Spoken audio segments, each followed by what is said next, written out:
وقال لي على طريقة ممكن تسكن بيها في دبي ببلاش. بس الأول لو بتفكر تيجي دبي وتدور على شغل، تعالى أوفر لك شوية فلوس. أول حاجة تذكرة الطيران، لو سايب شركة السياحة تحجز لك غالبا هتزود عليك السعر، لأنهم مش بيدوروا على أرخص تذكرة. الأحسن أنت تدخل بنفسك على المواقع زي المسافر أو ميك ماي تريب وقارن الأسعار بنفسك، هتوفر وأنت واقف 1000 درهم.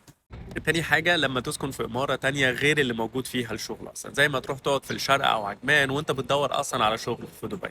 طب انت هتدفع فلوس مواصلات وتكاسي وهتصرف اكتر لما انت كنت قعدت اصلا في دبي من الاول، غير الوقت اللي بيضيع منك. الاحسن ان انت تقعد في دبي جنب المترو، ما توفر مواصلات ووقت وتركز احسن في التدريبات على الانترفيو واللي انت هتدور على وظيفة.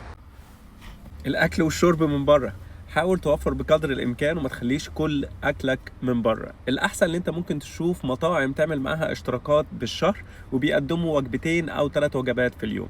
ازاي تسكن ببلاش زي ناس كتير بقالها شهور هنا في دبي وبتدور على شغل؟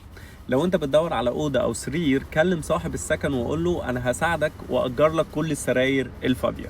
صور السكن ونزل اعلانات في جروبات الفيسبوك وعلى دوبزل مثلا، وكل سرير يتأجر هتاخد عليه عمولة من 100 ل 200 درهم. وده اصلا طلع شغل ناس كتير هنا. ما تملى كذا سرير هتلاقي نفسك دفعت ايجارك وانت اصلا لسه بتدور على شغل. الطريقه التانيه بقى انك تشتغل في مجال الفنادق، وهم كده كده بيوفروا لك السكن مجانا طبعا. ما تنساش تكتب لي انت جاي امتى وناوي تقعد فين.